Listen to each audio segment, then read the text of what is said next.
What's going on, everybody? We're about to get started here on YouTube, just firing up our streams. Today, we are doing an awesome session on idea validation.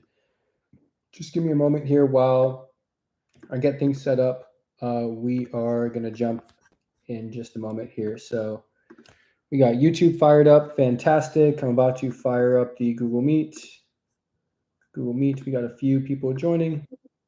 Fantastic. Welcome in, everybody. Fantastic. Welcome in, everybody. People coming in. Just about to get started here. Fantastic. I'm just updating some of the settings and we will let everyone in here. Welcome in to all of those who are new. This is Thursday live workshop with Aleem. I'm the founder of Ambitious Labs. I do these every Thursday for all of those who have not enrolled in our program. This live stream is for everybody who is not enrolled. If you are here and you are enrolled, feel free to either stick around if you want to answer some questions for existing builders and any questions for new builders who want to join. You are more than welcome, but this is definitely for all new builders who have not enrolled and want to learn more. But to be honest, primarily the focus of these workshops is for me to guide you along the path of startup entrepreneurship and help you bring your idea to life and show you that it is very probable that you will be successful. I think we all know here today that it is possible to build products. It's possible to launch app ideas and SaaS platforms, but is it probable that you're going to be successful? I think that's the answer that we're all here to know. And today's session is on app idea validation.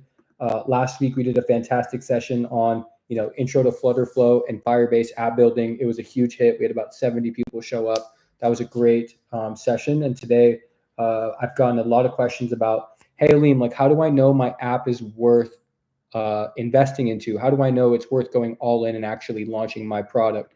So first of all, if that's you, if you have an idea for an app and you haven't validated it yet, I'm wondering if you are one of those people who haven't validated it and are interested in learning how to make sure that your idea is worth it before going in. If that sounds like you, please type yes in the chat. I also want to make sure that we're all here. I want us all to be at the computer and interactive, but go ahead and type yes in the chat if you have an idea for an app and maybe you're here and you want to make sure that you are building something worthwhile. Want to just make sure everybody's up and awake. I know it's later on a Thursday night. Fantastic. Thanks for all that. Beautiful. So without further ado, let's get started. I'm going to share my screen here. And this is going to be a short, quick one. I know I lost a couple people last week on an hour and a half long webinar. So we're not going to do an hour and a half today. We're going to try to stick around 45 minutes.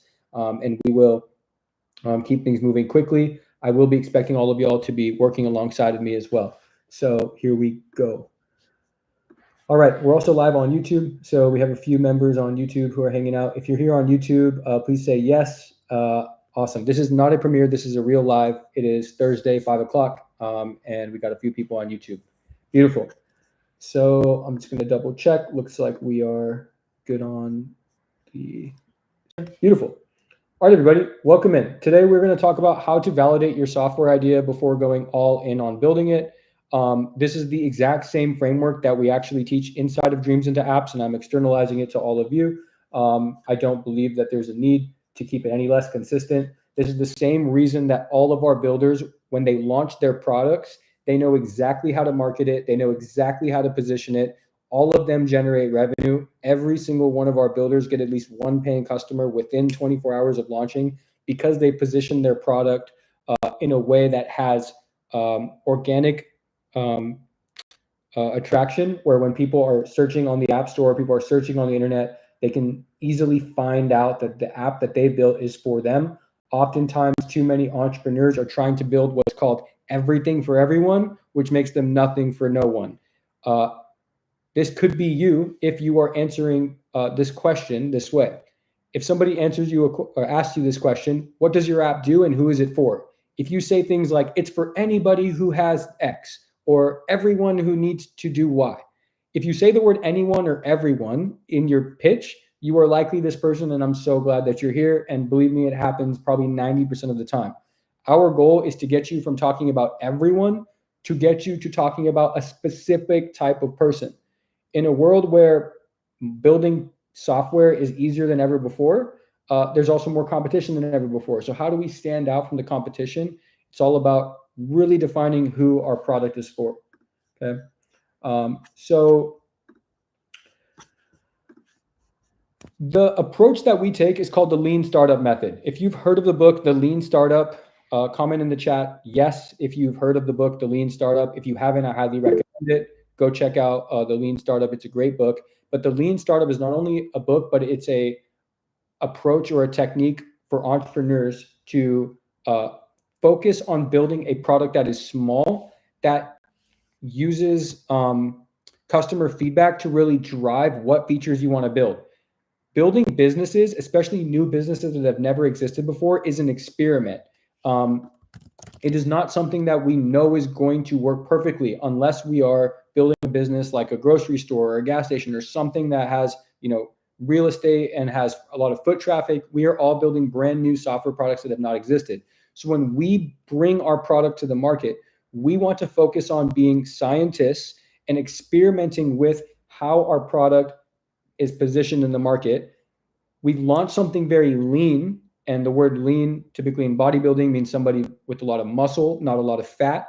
So when you translate that to software, it's you want to build software with only the features that are absolutely needed that solve the core problem for your user. I think we all know this. But how do we actually do this in practice and execute it? Well, all of our builders are encouraged to build very lean, small products that they can then launch and start building on top of. It is a lot easier, everybody, to build more features on top of something that's already existing than it is to fix a bunch of features like a spider web if you keep trying to add features to your product.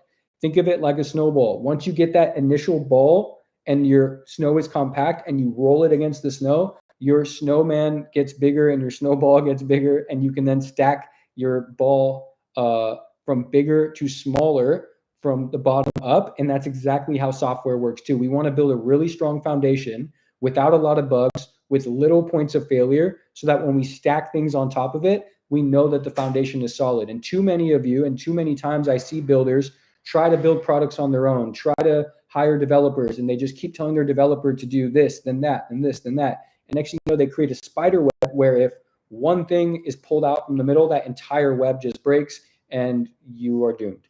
So the lean startup method encourages entrepreneurs to validate your ideas quickly and cost effectively by launching a simple product and using a cycle of hypothesis testing. Who here knows what a hypothesis is? If you've studied science in elementary school, do you know what a hypothesis is? Say yes. And I would love if you even could explain to me in the chat, what is a hypothesis? Please type in the chat if you know what a hypothesis is. While you do that, I'll give you my definition of a hypothesis. A hypothesis is a educated guess for the outcome of something, right? We are using data, we are using research to create an educated guess of if something needs to exist in the world to solve a problem. When we're bringing new ideas to market, we are creating guesses. We don't know if it needs to exist. That's why we're here. So how do you validate an idea? Well, you do it by creating a hypothesis that's supported by data and research that gives you the confidence to know that your idea is worth building. There is a Stanford research paper that I've linked here. I'm going to give you all access to this sheet at the end of the program. If you stick around, I will give you access to pretty much all the resources that we're going over today. And there is a Stanford paper that I've linked to this called The Lean Startup Method, Early Stage Teams and Hypothesis-Based Probing of Business Ideas. I really would like you all to go through this, but essentially it's a paper on how Stanford business students are using hypotheses to quickly test ideas and find a winning idea, okay? So I'm gonna send that over to you guys at the end of the program, and you will also have the link to that in this paper here. So cool. Now I wanna go over the phases of a software builder. Everybody starts off with an idea. An idea is very exciting. It gives you this high, this energy, this aspiration that you're onto something and that you are novel and that you want to bring something new to the world, right? It's very exciting, and a lot of your emotion comes into play, And it's really exciting to channel that emotion and use it as motivation to actually want to execute on it.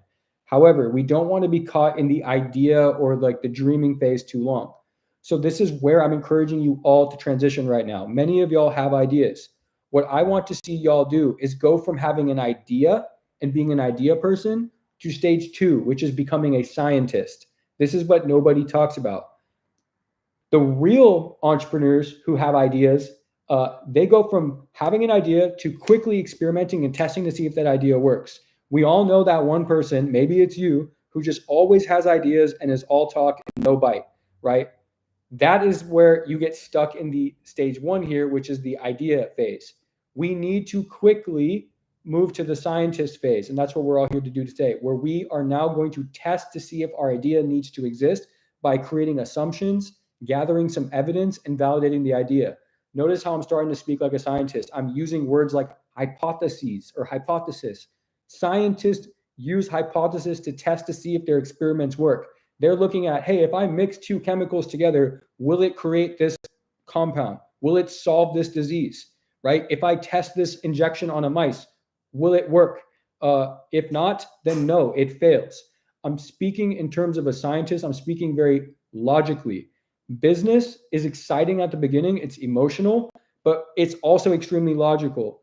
Business is science, it's math equations, and then it's marketing, sales, and all the fun stuff, right? And that's what a lot of us don't understand right now. And don't worry, by the end of this 45 minutes, you're going to walk away with a perfect outlined experiment for your specific idea. I'm going to give you access to a worksheet, and we're going to spend time going through our framework for testing your idea. Okay.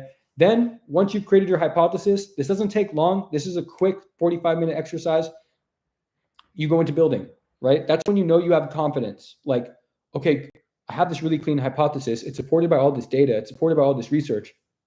I'm willing to invest the next few weeks into building it. I'm willing to, bet on myself and build it with Ambitious Labs. I'm willing to, invest the time to learn AI app development myself.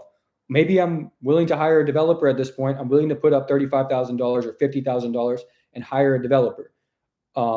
That can go sideways because then you're kind of waiting for that developer to actually turn around the idea. But if you are building it yourself, which is why our builders at Ambitious Labs are so successful, they have this hypothesis. They're in control of it themselves. They're ensuring that they are building the foundation. They're talking to these people at the same time as validating their hypothesis. And I saw a really good question in the chat. They're talking to the people that they're building for at the same time, which is helping them validate their hypothesis while they're building. So when you do those 2 things together, you gain even more confidence about your specific app and your specific idea. There was a comment in the chat around what was the validations you and your friends went through at PrizePicks. So I wasn't I wasn't the founder of PrizePicks. I was the first mobile engineer that we hired to build the product. And I'll tell you, the validation we went through, PrizePicks, which is now over $1 billion daily fantasy sports app. I'm not even joking. It was just a Google form. Every week, the founder of PrizePicks, Adam, had a Google form, and he would list all of the players on there, and he would go around town and he would take contests on a Google form. That was his MVP. Like, that was his idea validation. He was like, hey, I wonder if people are going to be interested in playing this game format called single player fantasy. Single player prop fantasy was what it was called. He created this Google form and he ran around town and he validated that people were interested in that idea of going over or under on their favorite players. That was his idea. That was his MVP. Then he went off and built the early version. Then he went off and raised venture capital, hired me, hired an entire staff. But like, it's $1 billion business, and he's out here doing the same thing that I'm teaching y'all to do today.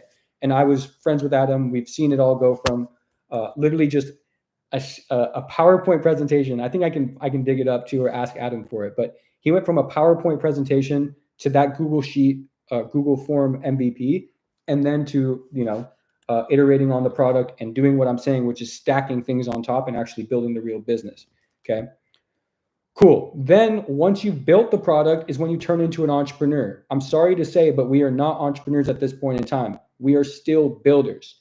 You become an entrepreneur once your app is launched, once you are generating data, once you see your analytics and you see how many users you're getting, what your conversion rate is, you're hiring influencers to do shout outs, you are doing email marketing. That's when you become a real entrepreneur, when you are testing, growing, measuring, adapting, and pivoting. But the first 3 stages is you're an idea person, you're a scientist, then you're a builder, and then you become an entrepreneur. So these are the phases that we see our builders at Ambitious Labs go through. This is honestly the most beautiful thing to watch from my vantage point, when I'm seeing all of our builders go through the program, and they go from like having a great idea to chiseling it down to building a prototype to actually launching it, like Yago, who is now running Facebook ads to grow his gut tracking app, and he's generating revenue. It's been so beautiful to see all that. Okay, so let's keep moving. Idea validation ensures your product is needed in the market. If you're catching yourself saying, there's nothing like this out there, that's a yellow flag immediately. When we talk to people in our enrollment process and they say, oh, there's nothing like this, we got to do this fast, I need you guys to trade me equity, we honestly get really discouraged, and like we don't like hearing that, because if there's nothing like this out there, it's probably because you haven't researched enough, your ego is in the way, your emotions are too high, and you're not willing to be logical, or there's a straight up reason that it doesn't exist. There's a balance in like, hey, this product there's currently not a product in the market that serves this particular audience. That's a much more sophisticated way of saying there's nothing like this out there. Okay, that's the latter of what I said. There's a gap in the market and there's no product that fills it right now. That's you expressing to me that you understand what other competitors are in the market and where there are gaps that you can fill. Remember, a market is a very big group of people, and there are segments in a market. There could be a product out there that serves the entire market, but they don't do a great job at serving one specific segment. For example, Calendly. Calendly is a fantastic scheduler tool. All of you used Calendly to book this Q&A. Calendly is not good for barbers or nail salon people. So there is a gap in the market where Calendly was trying to serve everybody who needed to book time, but they're not very good at scheduling for barbers or roofers or plumbers. You see what I'm saying? So these are gaps in the market. And if you're saying, oh, I want to build a booking app for barbers, there's nothing like this out there. Well, you clearly haven't researched the booking market well enough to know that, hey, there's probably other products that are serving other segments, but you just haven't identified the gap. This is how we can tell in our enrollment process if you're a good fit for our program or not, because we're looking for more, sophisticated or more market aware entrepreneurs who understand the difference. And if you don't, that's okay. That's why you're here today. And I'm training you up on this so that you can be a great fit for Dreams into Apps and be our next success story and launch your revenue generating software product. Okay. So beautiful. And I hope I don't hurt anybody's feelings in this process. We're here to, be real and learn and move forward. Type no in the chat if I'm not hurting your feelings. And if I hurt your feelings, say yes. But tell me no, just so I know I can be more real with you guys. I don't want to hold anything back. Just tell me no if I'm not hurting your feelings, just so I can keep moving forward here. Awesome. Nobody said no, so I have a feeling that I'm hurting a lot of people's feelings. Sorry about that. Awesome. So here, let's go into how to know if your idea is validated. And this is where the meat of the program is today. Thank you for saying no. I feel a lot better.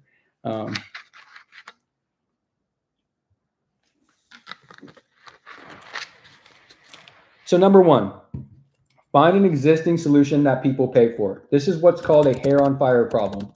And you're going to hear, startup accelerators, VC firms talk about this, like hair on fire problem. A hair on fire problem is a problem that someone is trying to solve and they're already paying to solve it. For example, many of y'all know, I built an app called Closer Academy recently. Closer Academy is an AI sales coach where it uses AI to give you AI generated role plays. The hair on fire problem is that I know that hundreds of millions of dollars are spent on sales coaches and trainers, right? So I knew that, there's already people out there paying hundreds of millions of dollars for sales coaches and trainers. I'm going to use an AI version of a sales coach, and I'm going to go get a slice of this pie. I think it's $100 million, honestly, a month. I know this for a fact. If I can even get, 2% of this market, I can make, $2 million a month just by trying to get 2% of the market of sales coaches And I think that that's a really, really feasible goal. So that was my hair on fire problem. I wanted to disrupt sales coaches and trainers. Okay. So by finding a hair on fire problem that somebody's already paying for, you're on the right track to validating your idea. Number two, find an existing solution that might take a different shape or form. For example, if you see that there's an app out there on the web or like an old website that hasn't been rebuilt in a long time, you could rebuild that into a really beautiful mobile app. And that's a great way to know that that product needs to exist. It just needs to take a new shape of a mobile app that could be a lot more consumer friendly, easier to use, and more modern, and built by somebody like you who's ready to, take it to the next level. So I love this one. I actually have done this a couple times. One of my companies that I advise, they actually bought a business that was built on like old PHP, and they rebuilt it using all new technology, and then they raised a bunch of venture capital against it. I'm not going to mention what the company is, but they were a company that bought some old technology, rebuilt it, raised money. They already had the customer base. They already knew it was validated. They just rebuilt a really beautiful mobile app. So that's definitely a strategy you can take. Number two, or excuse me, I don't have these numbered, but the third one is to find active communities discussing the problem, like Reddit or YouTube. We're going to talk more about this in a minute. Identifying competition. And the first thing I want to understand from everybody is, are you afraid of competition? If somebody launches a similar idea as you, or you are, scrolling Instagram, Facebook, or the news, and you see somebody launches a similar app, are you scared? Type yes if you're scared in the chat right now. I need everybody to answer this before I move forward, because this is the number one thing I want to cover today, or the number one mindset I need to drill in. If you are scared of competition, type yes. If you are not scared of competition, type no. I'm going to check all the answers. YouTube says no. YouTube people say no, just here to learn. Thank you so much. Everybody else in Google Meet says no, not scared. Let's go, and go 49ers. Big 49er fan over here. Somebody says no, but it is good to know what's the differentiator. Absolutely. The differentiator is the most important thing. Beautiful. So competition is a fantastic thing in business. I've made so many videos about this, and I'm always flexing it. I love competition. I'm so excited when I see other people build products, because it tells me that there's a need for it, and that other people are actively investing in that market. I will not build a product that doesn't have competition. At our time at PrizePicks, we had 5 competitors, and we loved it. We loved competing with Monkey Knife Fight. We loved competing with Underdog. We loved competing with Sleeper. We were just excited that there were other players in the market. We wanted to grow alongside them, because you got to have this like rising tides lifts all ships mentality. If you don't, you are always going to be left behind, because any good market is going to have competition. And if there's no competition, that market likely sucks. However, there is a way to position yourself in the market where your competition is irrelevant. Okay, and that's called blue ocean strategy. Let me know in the chat if you've heard of blue ocean strategy. Blue ocean strategy is taught in business schools and MBA programs. We have an entire lesson on it inside of Dreams into Apps. But essentially, blue ocean strategy is a way to make your product look irrelevant to everybody else and set you up for zero competition. PrizePicks had no competition, even though there were dozens of other fantasy operators. Why? Because we had the best Discord on the planet. We had over 150,000 people in Discord. We were the only fantasy app where you could join and get access to a Discord where there were other fans who were rooting for the same teams. We had world-class customer support. There was no other fantasy operator where you could type in a chat and get a quick answer from a real human being. We had the best lines, and we had the best brand. We had the best social media. And even though there were other copycats that copied our product, we were different and irrelevant, because somebody could download a different app, but they can't compete with our 150K on Discord. They can't compete with our good brand. Like, that's what set us apart. Okay. At Closer Academy, I feel that I'm a blue ocean because I have celebrity influencers who are working with me on promoting it. I have an investor partner who is actively selling it and actively hands-on. Like, it doesn't have to be like the money that you have, the users that you have. It could just be the resources that you have. It could be you. Like, you could have a business, or you could have your own organization. We have some awesome builders in the program right now building like women-friendly apps, and they're part of like women in tech organizations, new pregnant mother organizations. Those are the small things that can make you completely irrelevant. Maybe you know how to do Instagram really well. Maybe you know how to do Twitter really well. This is how you can position yourself differently from the competition. There's so many ways, but I want you all to walk away from this knowing that competition is an amazing thing and you should be excited about it as well. Okay. There's two other strategies for idea validation. One's called consolidation, where huge companies are solving problems for many niches and categories at the same time.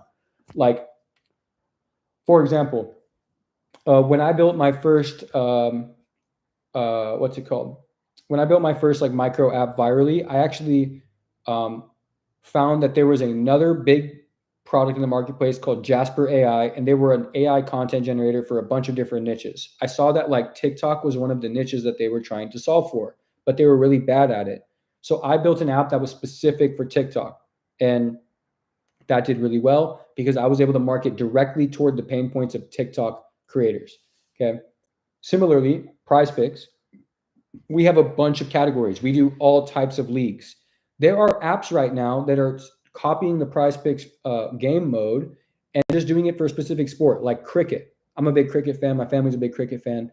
There are apps out there that are just specializing in cricket, and they're marketing toward cricket fans and only cricket, but it uses the like underlying game mode of Prize Picks, right? So this is a really great strategy as well, where you find a business, like I said, Calendly earlier, and then you look for sub-markets that business is already solving for, and then you go attack one of those. Maybe your idea is one of those sub-markets, okay? The last one, which is a lot of what we've been seeing lately, because we've been running a ton of advertisements for business owners who want to build their own software. Right now, I'm seeing more business owners than ever enroll into Dreams into Apps because they're building software to solve a problem for their business. Maybe you're a business owner and you feel that the software that's already out there sucks. It doesn't solve what you need. Maybe you're a specific type of business and you do business a certain way. Maybe you're already paying hundreds of dollars a month for automations and you want to build your own software. Like, this is perfect validation because there's very likely other business owners like you who are facing the same problem. So I love when I see builders say, I'm facing this problem for myself. I want to learn how to solve it for myself so that I can then sell it to other people. And this is a lot of what we've been doing at Ambitious Labs as well. We're building a lot of products that people have just straight up had like problems in their own life that they want to solve. Okay. So if this is you, would love to hear from you. Type the word biz owner in the chat and I can talk to you more. So cool. We're almost done with the lecture here, but I'm going to go through two scary things that I think if you didn't join this webinar today, you probably would have spent a long time to figure out and maybe even a lot of money.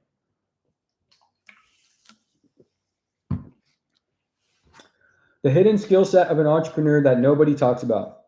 So entrepreneurs, you guys, we all know entrepreneurs are risk takers, but the ability to take calculated risks is something that can only come by deferring to action. If you are not deferring to action, you cannot take calculated risk because you have not done the research, gathered the data, executed on a path to then generate the data to take calculated risks. So entrepreneurs love taking risks. I love taking risks, but I don't gamble. I use data to take my risks. At Ambitious Labs, like our core business, we have everything tracked. We know how many leads we get per day. We know how many calls we're taking. We know what type of people are better suited. We know our completion rate from planning phase to building phase, completion of building phase, building to launching phase. We are tracking everything because there's one rule. Dan Martell says it. If you can't track it, you can't measure it, or you can't manage it. So we always create a data-driven hypothesis anytime we make a decision in the business. And similarly, when you're building an app, you also want to be making data-driven decisions. For example, I'm building, like I said, Coach Academy, and I have just started running ads and started accumulating traffic for my app. I'm noticing that my onboarding flow is not converting as well as it should. So we're looking at the data and we see, hey, we're only converting 7% of signups into paid customers. Let's create a new hypothesis for a new onboarding flow. Hey, if we create a new onboarding flow that shows users the value of the app before asking them to make a purchase, then the conversion rate will go up because they trust us more. That's our hypothesis. That's what I'm going to spend the next 2 weeks doing. And then we're going to spend the next 2 weeks after that measuring the impact of that hypothesis and either saying true or false. And we're going to do this repeatedly until we build such a stack of learnings that we are unstoppable, invincible, and our product is just flywheeling because we've done all the learning, right? Does that make sense? Like, it's about being disciplined, and it's about just letting time do its thing and being lean. We're not launching like 20 features at once. We are launching one feature set at a time, testing, iterating, measuring, then moving on. Okay. True entrepreneurial risk is not about diving into anything blind. I get in trouble by my team if I say, "Hey guys, can we do this project? Can we launch a new program?" And my team goes, "What data do you have that supports that?" And I say, "I just know, it's my gut instinct." My team hates that, absolutely hates it. They say, "Aleem, come back to us once you've generated 20 leads. Once you find us, people emailing us that they want this." Or at Closure Academy, I come, my investor partner will say, "Hey, Aleem, we got to add more challenges for this niche." And I go, "Hey, well, I just looked at the data and it says that we only have 5 people for that niche. I need you to call those 5 people up because we have their contact. Go email those 5 people, get them on a call, figure out if they are good people, if they're high value people, if they have money, right? Then once you tell me, hey, Aleem, these guys have money, they want to onboard their teams in the Closure Academy, that's when we'll actually invest into them." Okay. So for y'all today, when you are thinking about going all in on your product, we want to research and create a very strong hypothesis that kind of de-risks us. And that's what we're going to do here shortly. Okay. And here's the big red scary question. What happens if your idea fails? Look, this is the question nobody wants to ask, but every entrepreneur needs to confront. What happens if my idea fails? Look, failure isn't a possibility. It's not a what if, it's part of the journey. The question should be, what will you do if your idea fails? Are you in it no matter what until the wheels fall off? Are you going to get discouraged and are you going to give up? Do you have the time? Do you have the mental strength to try again, to pivot, right? Do you have a long enough time horizon, or are you just looking for one swing out of the park and a get rich quick scheme overnight? Because there are way faster ways to get rich. I'll be honest with you. You can do a lot of unethical things and find a lot of other things to do than software if you want to make a quick buck tomorrow. However, if you want to make a lot of money, you want a scalable business, you want a business that touches a lot of people, you want to solve real hard problems, and you want to acquire real life-changing computer science and software development skills, like that's where AI app development will come into play. Okay. So the goal isn't to avoid failure, guys. It is to fail smart. And when you fall forward, you don't fall backward. So we need to all be ready to fail. We fail all the time at Ambitious Labs. We fail all the time in my startup projects. We failed a lot at Prize Picks. It's okay. It's just about failing forward and not making the same mistake. So we all need to reframe failure in a scientist mindset. Failure is feedback. It's a necessary step in the process. If your app idea fails, what does that mean? It just means that your hypothesis was not true. Okay, so form another hypothesis, use the learning, extract what you learned from your original hypothesis and the execution of it. So when you launch your app and you go start talking to people and you get the feedback, like notice how I said, hey, my conversion rate on my paywall is 7%. I'm not blaming my app. Like I'm suggesting that there's something wrong with the mechanics of the app because I did the research. There is a market. Y'all will do the research and y'all will understand there's a market, but you don't want to blame the market or the product. You just want to tweak the mechanics and find the levers that are not working. There's so many levers. Okay. The only true failure is giving up. Everything else is learning. One cool thing that I actually learned last night was that every business owner is acquiring skills throughout every venture. The business idea itself is just the vehicle for generating income. However, your skills are still going up this way, like very quickly, right? Like upward and to the right. Maybe your revenue is staying the same, but your revenue is just the vehicle that your business idea, your business idea is just the vehicle for which you generate that revenue. However, your skills are still going up. So say this vehicle or this idea doesn't generate revenue. That's okay. We can pivot. We can relaunch something. We can try a different idea. We can just change the market that we're part of. We can just update our positioning. Now your vehicle changes. Your skills will always continue to increase, and eventually it's true. Like if an entrepreneur stays vigilant enough, they stay consistent enough, their income and that vehicle will catch up and they will intersect. I thought that was the most beautiful thing I've ever heard, because I totally agree. Like right now, Ambitious Labs is my vehicle, but like eventually, maybe one day I come up with $1 billion SaaS idea, and all of these learnings I have, like doing webinars with y'all, and making content on YouTube and building product and listening to customers. Eventually, my vehicle will change. Maybe in 10, 20 years, my vehicle will change, maybe sooner than that, and my skills will catch up and we'll just go to the moon. So I share that with y'all because ideas are like noses. Everybody has one. You know, the average entrepreneur starts several businesses in their career. So it's okay. Like think of the idea as a vehicle, and that car may run out of fuel. You go hop in another car and we see how far that one goes. Okay. So I hope that was valuable. Let me know if you guys are finding value in this. Type yes in the chat if you're finding value and you're ready to start working on the idea validation worksheet.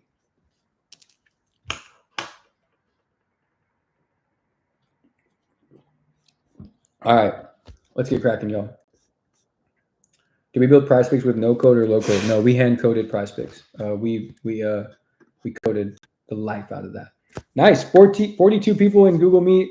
We got 7 on YouTube. Didn't really push YouTube that hard, but next time I will. All right, cool.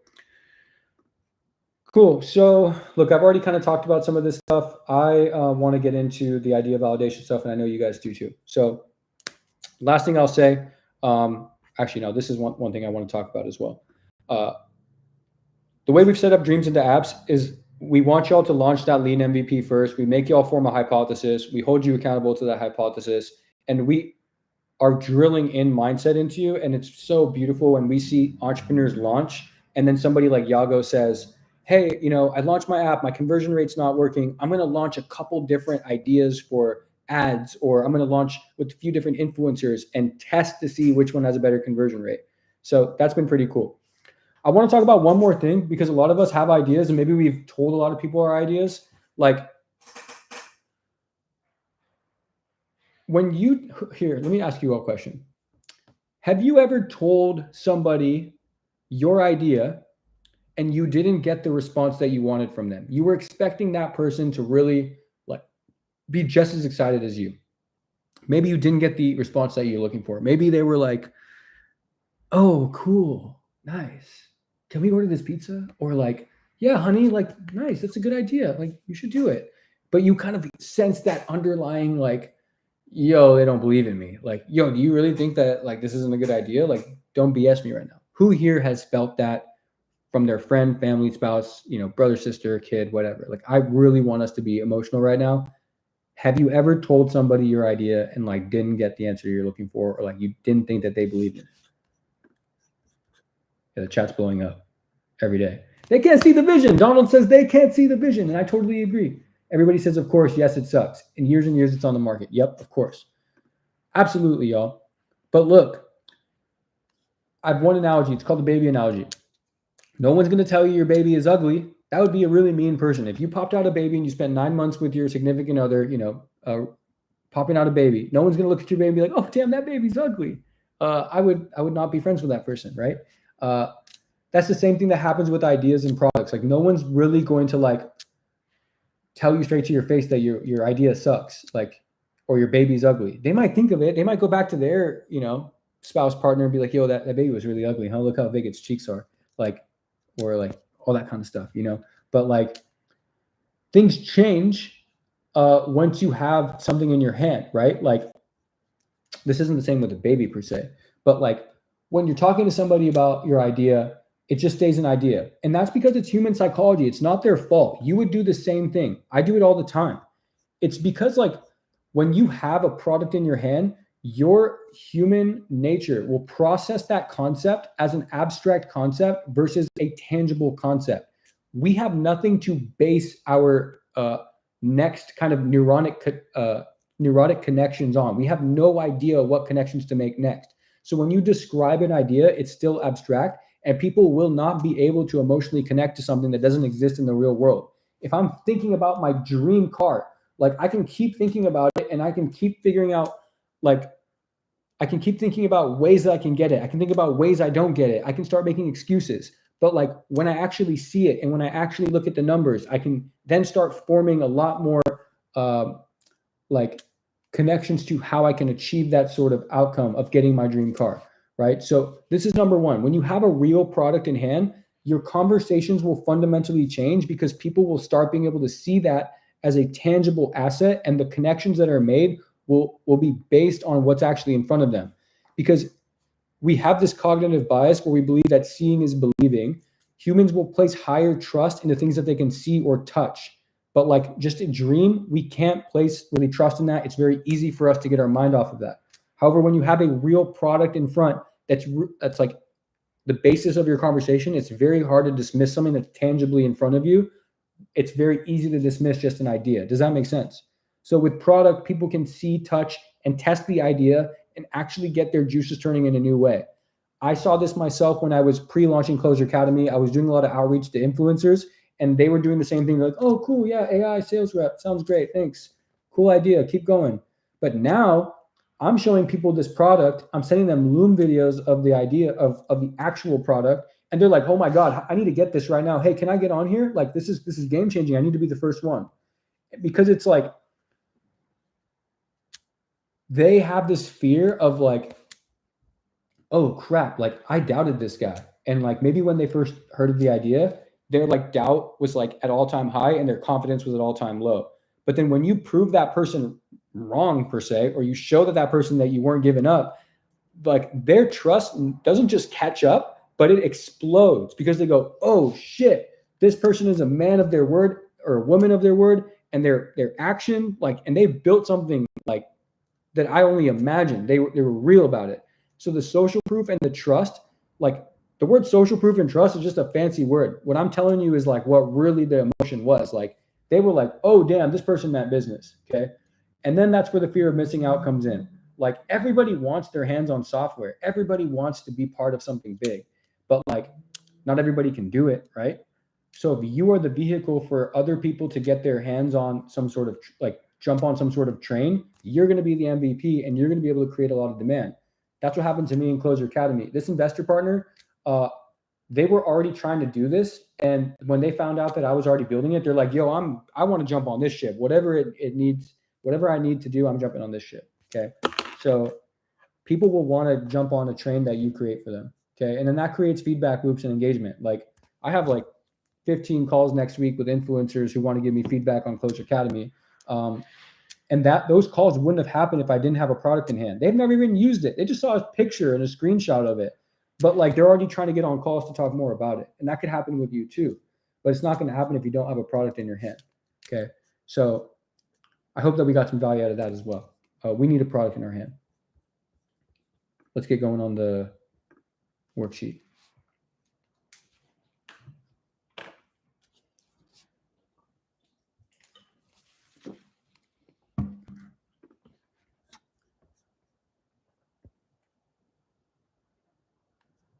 Just checking. How do we meet that investor? The investor is a friend of my other investors. I am a 4-time startup entrepreneur. I have a lot of people who will throw money at me. I'm saying this with humility. I have a lot of people who will throw money at me because of my track record. And so it's very, I wouldn't say easy, but I have a lot of different ways I have a lot of different people who would want to support me. So I've gotten lucky in building that first kind of several kind of successes, but those were really hard successes. So now, there's a whole network of people who just are always looking for me to launch something.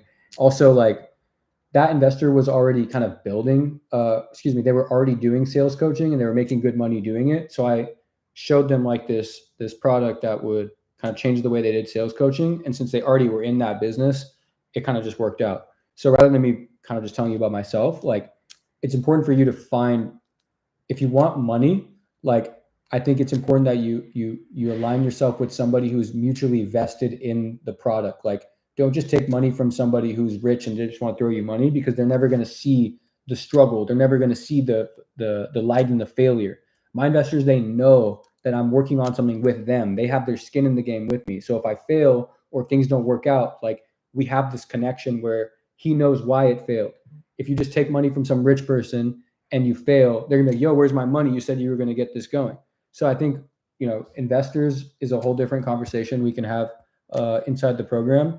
I really encourage everybody when they look at raising money, they do it after they validated the idea. They do it after that they've had an MVP. They do it after they had at least a few paying customers and that they know there can be an engine. That's when you take money. But there should be zero reason, absolutely zero reason in this world where with no code and AI, you need to raise money before building a prototype.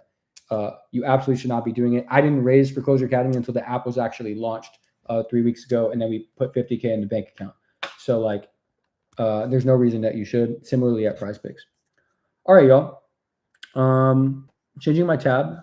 Give me a moment. So it looks like my tab is changed on Google, and my tab is now changed on. Where's my tab here? And then my tab is now changed on Google Meet. Give me a moment. All right, so I'm going to post this idea validation worksheet in the chat. Let me know once you got it. I'm going to give everybody a link to view. Boom, boom, boom. The idea validation worksheet. Let me know once you are in there. Awesome. Thank you, Stephanie. Posting it a few more times. I'm going to post it in YouTube right now.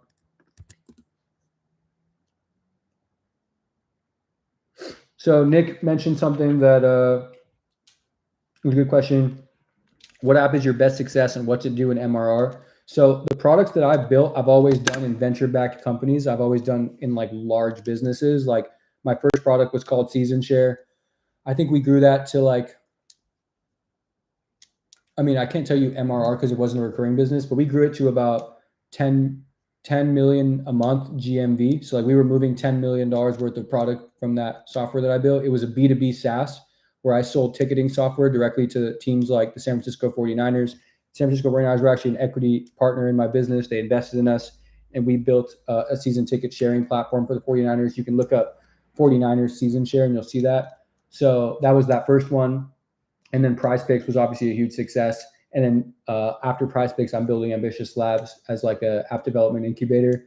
So now I'm getting into building my own products. I have 3 products that I'm incubating right now. All of 2024, I was just focused on building Ambitious Labs to be the best that it could be. We have a whole team of 20 now at Ambitious Labs, from coaches to technical support engineers. We have a whole team at Ambitious Labs. So this year, we're actually firing up the Venture Studio. I'm building 2 apps.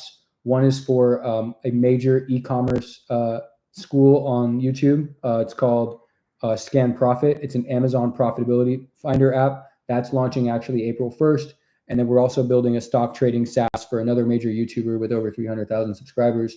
And I'm building Closure Academy as well. All of these are early go-to-markets in this quarter. We expect Q2, Q3, Q4 to be growing them. And I'll report back with hopefully some big numbers this year. I'm really excited about it. All right, y'all. Let's jump into this worksheet. So I've created this worksheet for everybody to validate their idea. And by the end of this next 15 minutes, I want everybody to walk away with their idea validated and confidence that they should go all in. Let's go. So the first step is to open this sheet and make a copy. Click on File at the top left and make a copy of the sheet. That's going to copy the sheet into your own version of it. I'm now going to have to share my copied version. Give me a second here. Pop, pop, pop. Cool. Let me share my copied. Copy. Copy. All right.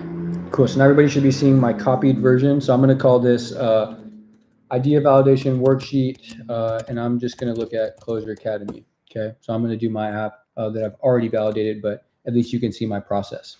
Okay. So I put together this worksheet for you, and I'd like you to fill it out step by step, and we're going to do this together. Step number 1, we're going to set our problem statement. What problem are you all trying to solve? I'm going to spend about a minute or 2 on each step, and I'm going to let you read through each item here and write your problem statement in the box. So for me, who experiences this problem? Why is solving this problem important? I'm going to say sales reps spend hours every week doing role plays with their managers. Managers are tired training new reps on the same role plays every single week. Okay. I also have another app idea, and I think this is a good opportunity for me to show you guys a just completely simple app idea. This app idea I have is like a wedding planning app where, so for example, I'm Indian, I live in Atlanta. My family wants us to do an Indian wedding. It's been really hard to find Indian vendors. So I had this idea called like ATL Indian wedding app. So what I want to say here is, as an Indian in Atlanta, it's hard to find all the best Indian vendors or vendors with experience in Indian weddings all in one spot. And keyword here is Indian. Like I think like making sure, I'm not going to say Indian, I'm going to say Indo-Pak, because I think Pakistanis have very similar problems. But yeah. Cool. All right. Beautiful. So those are my problems. I'll give you all 30 more seconds and I'll quiet down.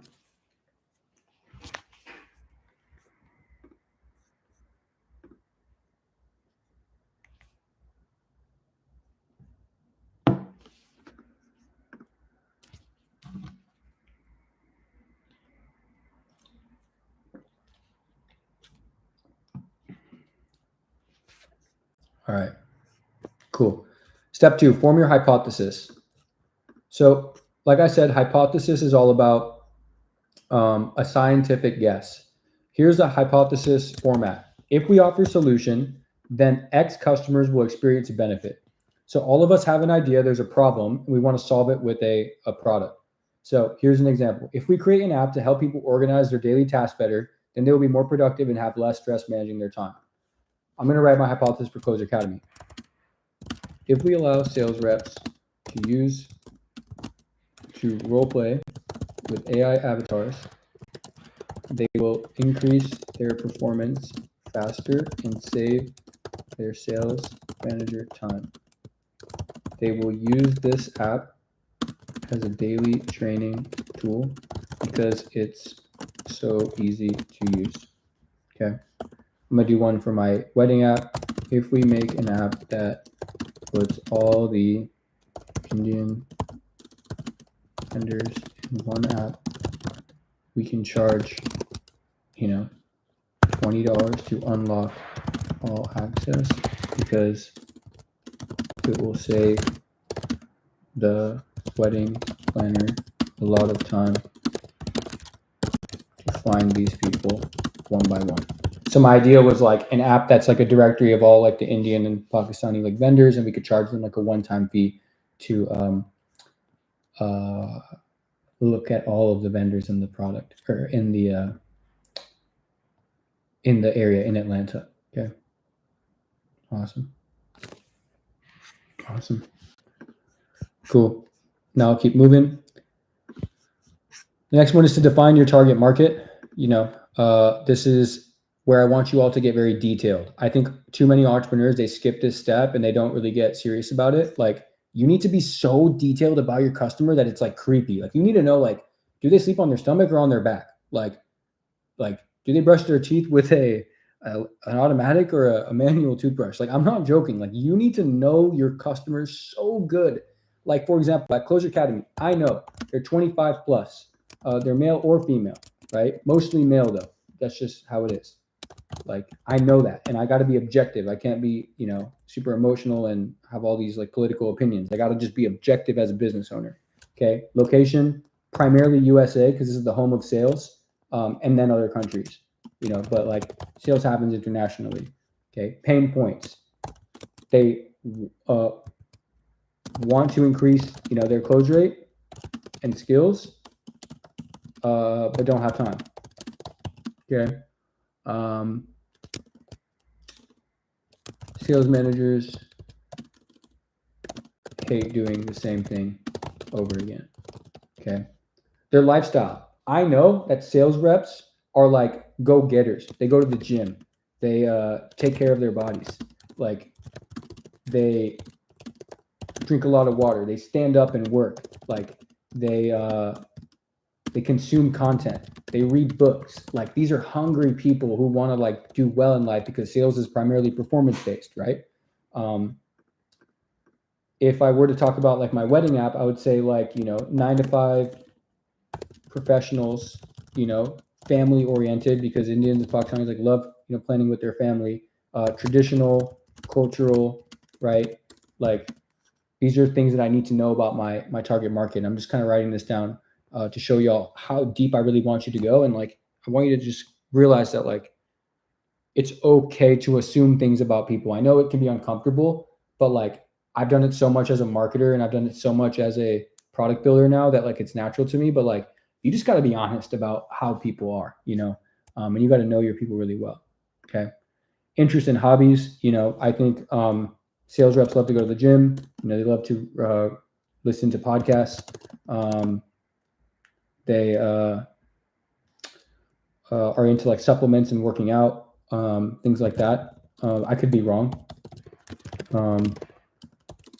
But these are things that I know about them. And then you can find these things out by interviewing them. Okay. Occupation. So you need to know who is your target customer. Like, are they 9 to 5ers? Are they business owners? Are they like a specific type of person? If it's everybody, it can be everybody. It's totally okay. And then similarly for income type. So I'll give you all about 30 seconds to fill this out.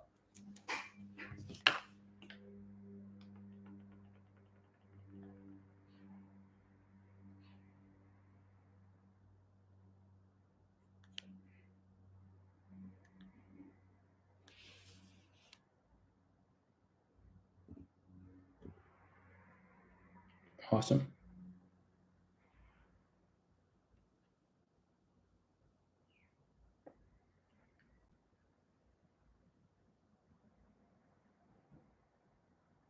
Awesome. Cool. Beautiful. Now this is where it gets sticky. So if you made it this far, now it's about to get real. Find 1 to 3 competitors, and saying that there are no competitors will reflect that there's a misunderstanding of the market. Every product or idea faces some sort of competition, whether it's direct or indirect. So I want you all to really spend time on this. It doesn't have to be now in 30 seconds, but like I really want you to spend time on this and identify who are your competitors. Is there a product in the market that's bigger? Is there a product in the market that's completely different in the way that it works, but it's still like a competitor, right? It still like attracts the same people. For example, recently I found out that there's a company called hyperbound.ai, and it's an AI sales coach, but they're primarily working with enterprises. So I'm going to call this competitor Hyperbound.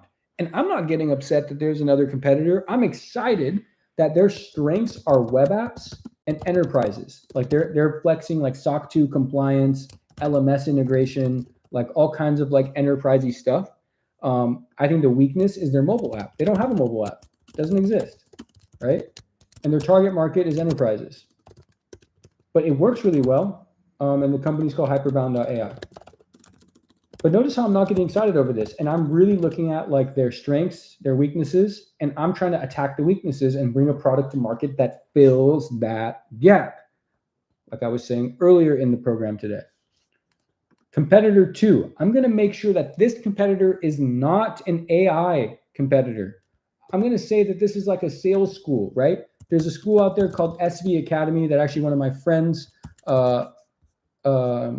was the founder of. It's called SV Academy, and it's a school that trains people on sales. Okay,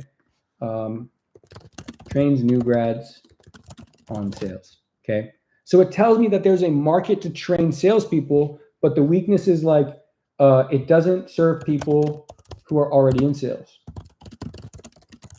and it's not like an active, AI like active like SaaS product. It's more of a school, if you will. Okay, and the target market is new grads, and the website is SV.academy. You got me? So I hope you see the thought process here. We have one direct competitor that is like an AI, falls perfectly in the same vertical. And then there's another competitor that isn't the same product, but it is the same market. And SV Academy is a far indirect competitor. I wouldn't really expect too much overlap, but I wanted to emphasize the spacing of that competitor so that you all could really understand my point when I say there are competitors. You have to just find them, okay? I'm going to go a little bit quickly through these because I do expect it to take time for y'all. Number one are like YouTube channels where your target audiences live. For me, finding YouTubers about sales is really easy. You can just look up sales training. For you, you can look it up. I think Alex Hermosi, Jeremy Miner, these are like really easy people who talk about sales. Alex Hermosi. So similarly, I want you all to do the same thing. Go find some YouTube channels where your target audience lives. And the reason for this, y'all, is because you can use the way that these people talk in your marketing. For example, Alex Hermosi talks about the no-brainer offer, right? So in my AI sales coach, I'm actually saying the word no-brainer offer in my onboarding flow, in my messaging, because I know that my people, my customers are watching them. And Hermosi has millions of followers. Jeremy Miner has millions of views. So we got to let those YouTubers and podcasters and content creators educate our market and fill their ears with sentences and words. And then our job as product people is to build a product that uses those sentences and words so that it like resonates with that group of people. Does that make sense? Right? So like pick 5 people, right? Pick 5 YouTube channels. Count how many views and subscribers they have. That's your market size, right? It's probably much bigger than that, but like 47% of the world is on YouTube. They watch at least one YouTube video per month. So if you just do a small exercise in your head, hey, I'm going to pick 5 YouTubers. They all have 1 million followers each. That's 5 million people is my TAM, total addressable market. I'm going to use words that they use. I'm going to use sentences that they use in my marketing. Now I can attract those 5 million people.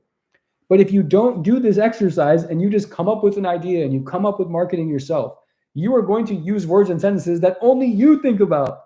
And you are one person. Your TAM is one, right? Think about how hard you're making it on yourself. Go build yourself a market and market to those people. Does that make sense? It's a cheat code. And this is exactly what I'm doing with Close Your Academy, and this is why it's working. This is why even like Ambitious Labs is working, because I talk to you guys in your language. You have an idea for an app. You don't know how to code. You try to hire a developer on Upwork. You try to hire somebody in India.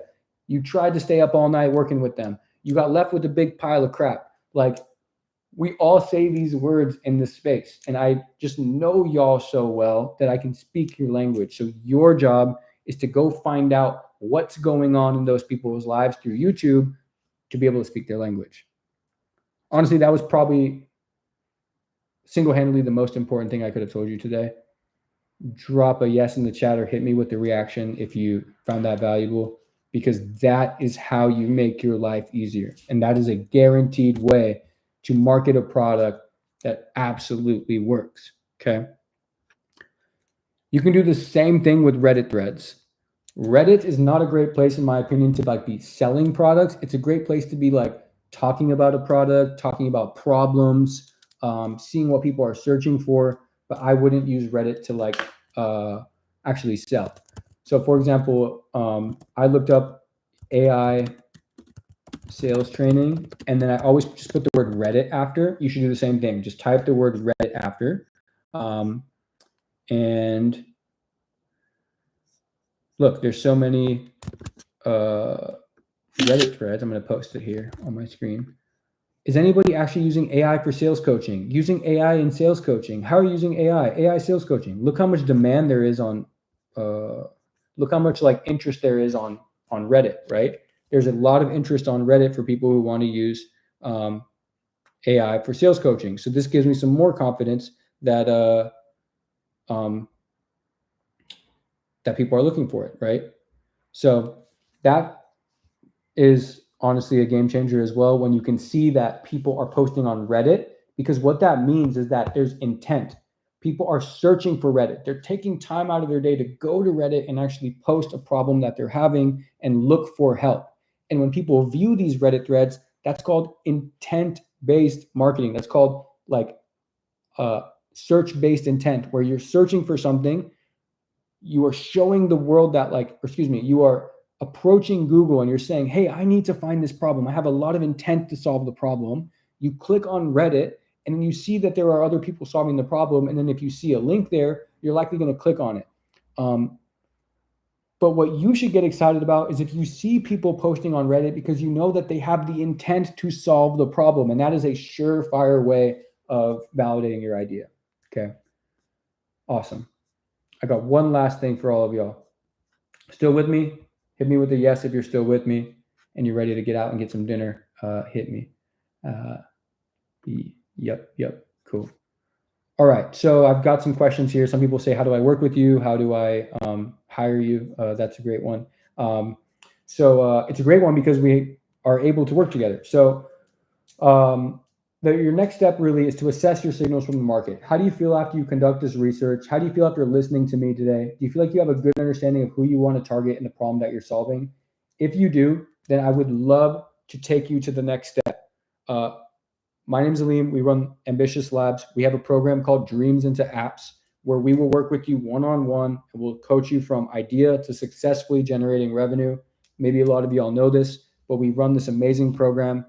We just partnered up with a major university, but we run a variety of programs. All of them are geared toward having your app launch within the next 12 weeks, sometimes faster. And we also promise that we'll help you scale to 100 users and beyond.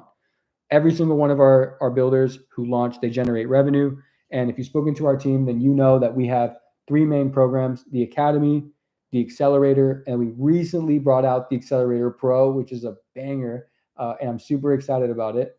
The Academy tier is our self-paced program where you'll get group-based support. This is perfect for you if you're not highly technical, or if you are technical and you just want a little bit of support from our group team, live office hours, co-working sessions, and you want access to our curriculum and all the other AI tools that we have as well. We built out our own custom learning platform that has like AI artifacts and worksheets that you can print out and fill out. We have our whole vault of office hours that you get access to, and the Ambitious AI chatbot. You can just ask questions to it, and it will literally tell you what videos to watch, what lessons the answer is in.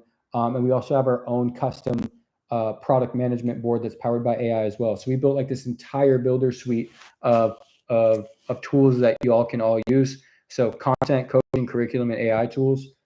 It's been a lot of fun to build, and it's been adding a ton of value to our builders' lives. So we have over 2,000 people in the Discord. I know it's absolutely crazy. God is so good, but we have 2,000 very amazing, serious entrepreneurs in the Discord who are actively building every day, and the community is growing literally every single day. So you have access to all that. The investment for the Academy, the group coaching tier for life, is $4,900. We do have price discounts for international builders. So if you're outside of the US, we have price discounts. If you're a woman in tech, we have a woman in tech discount as well, and then a veterans discount, active and former military. So I'll drop a link in the chat if you're interested in booking a call. We can definitely talk more about that. I just want to make sure I do not work for hire for any apps right now. I'm primarily focused on building the program. We will be working in the program together. I'm actively in the community, but if you want me specifically to build an app for you, we don't do that. I just want you to know, please do not contact me if you want me to build an app for you. I'm focused 100% on the accelerator. So I just want to make that very clear, because we do get too many people asking me to build an app, and I just don't do that. We will help you build an app. I personally won't. If you need us to build an app for you, you can enroll in the program first. Then we can connect you with developers. But we do not build apps for people until they've enrolled in the program. Cool. So Academy is our group coaching tier. Then we have our most popular option, which is the Accelerator, and this is what's producing the most results. This is a 12-week one-on-one support package where I will pair you up one-on-one with a highly trained startup mentor and your own technical support engineer who will meet with you every single week one-on-one. You'll have your own one-on-one hotline chat with a dedicated success manager, a dedicated startup mentor, and a technical support engineer, and we will literally help you build your app one-on-one for the next 12 weeks and guarantee that you launch it. This is a lot of fun because we get to work together one-on-one. I'm also involved in that process. The investment for that program is anywhere between $9,800 and $12,000, depending on the complexity of your app. Typically, $9,800 covers consumer apps, $12,000 covers B2B apps. And that is also a guarantee where we will continue working with you one-on-one until you have your first 100 users, as long as you show up and put in the work. You can pause the program anytime if you need to go on vacation, so we don't hold that against you. And we have a lot of people who have seen a great amount of success. So that's that. Accelerator Pro, this is for the incredibly serious entrepreneur, and this one's a really fun offer. We will coach you one-on-one, help you build your app in the Accelerator program. Then we will, drum roll, blow up your app marketing using organic Instagram and TikTok marketing, as well as paid ads. And I will personally build your marketing strategy around making your app go viral. And we have seen this work for a lot of builders. We partnered with a really awesome agency, and typically we see anywhere from like 2,000 new downloads to upward of 10,000 downloads coming in from here. So we're going to create an entire content marketing package for you and guarantee that you have at least 750 downloads, and everything above is profit. And we're going to work really hard to get it above that. That program is 12 weeks to build and then 12 weeks for the marketing. And that costs $25,000. But we guarantee that you get at least 750 users, 1 million views on organic social, and we guarantee that you launch your app. That's a really fun one. We have 3 builders enrolled in that right now. They're working on building their apps, and then we are going to be launching the growth marketing for that as well, where you'll actually get to work with me one-on-one, and I will be involved in your growth plan. We'll meet once a week in a group office hour setting. You'll consume my courses on TikTok ads, growth marketing, growth analytics, A/B testing, and we'll be working together to actually grow your app. That's going to be a lot of fun. Definitely encourage you all to join that.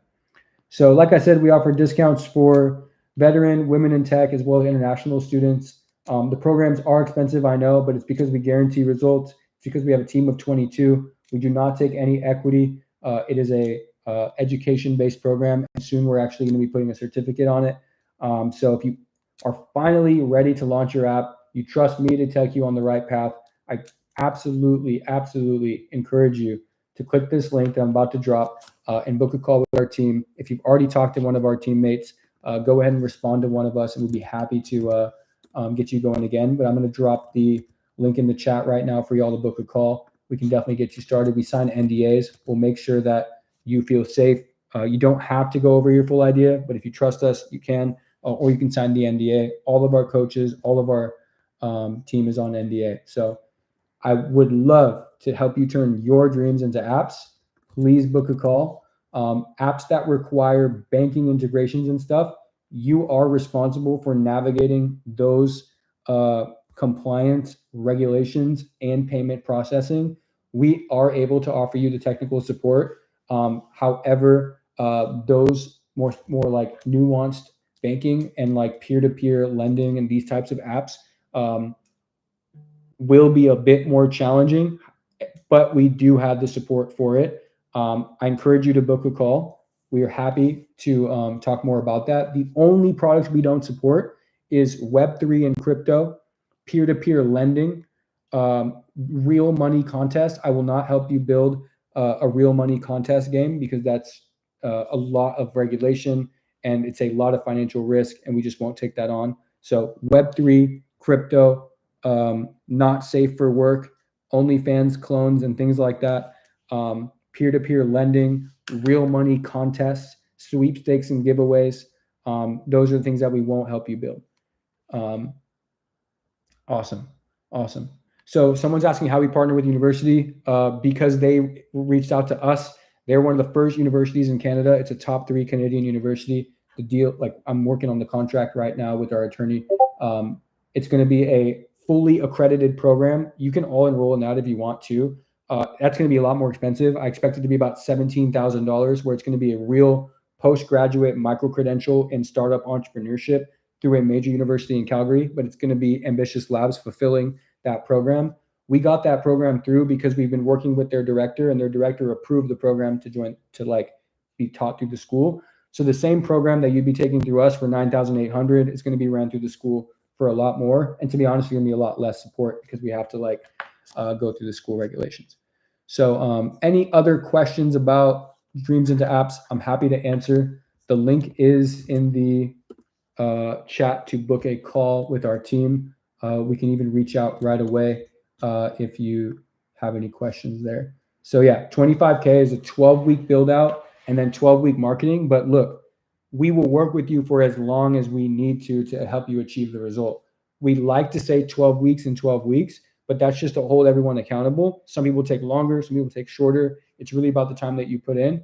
As long as you're showing up and putting the work, we will support you all the way through. But you got to be showing up and putting the work. You can't like pay us, expect us to do all the work. We will essentially do 60% of the work, have you do 40%. We've built out really fantastic systems to get everybody to launch as fast as possible. And you'll be working with a team of 8 to 9 full-time coaches. So really appreciate everybody. Please book a call if you're interested. We're happy to answer any questions that you have. Thank you so much for trusting me with your time today. I know that it was a busy Thursday. Thank you. I hope you learned something new. My name is Aleem. Thank you for joining us. Take care.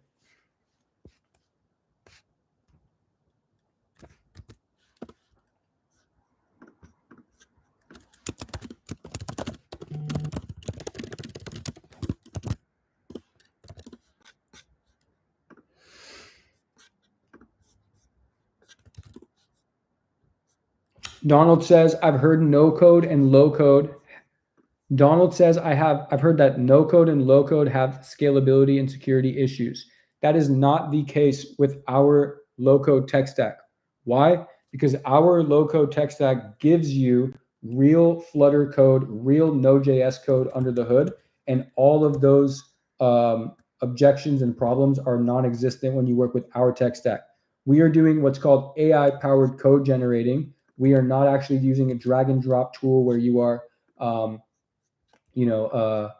like locked into the framework. You're writing real Flutter code, real Node.js code, and you're using a very scalable database called Google Firebase. We also support Supabase as well, which is a real SQL database. So that doesn't work out. So I do see a question. Can I stay one-on-one? I am running late. If you would like to get with me, we can talk on the next webinar. Feel free to chat here. Happy to answer any questions that y'all have right here. But I do have to jump here in about 5 minutes. If you have questions, feel free to type in the chat. It seems like there's no time for April. Let me check that out. Yeah, I mean, our team typically tries to take calls within 3 days. Here's what you can do, Alberto. How about you fill out this form right here? Fill out your contact here on this form, Alberto, and I will have the team reach out to you to coordinate a call. Just click that right there, and there's a opt-in link. But Stephanie, would love to answer your question here. There are a lot of other people in here today. Can't really ask private questions, but if you want to book a call with my team, I'll be really honest with you. They're very, very, very knowledgeable, and they have the process down pat. So absolutely would encourage you to book a call with them. They're very intelligent, probably the smartest people I've ever met in regards to helping you go from your idea to enrolling into the program. Cool. Any other questions, y'all? Feel free to type in the chat. I'll stick around for a couple more minutes.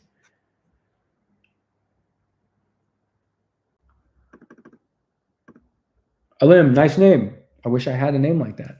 Yeah, thank you for joining. I really appreciate it, and I hope that you learned something new. Best of luck in school. Thank you. Oh, you said you're done with school, but thank you so much.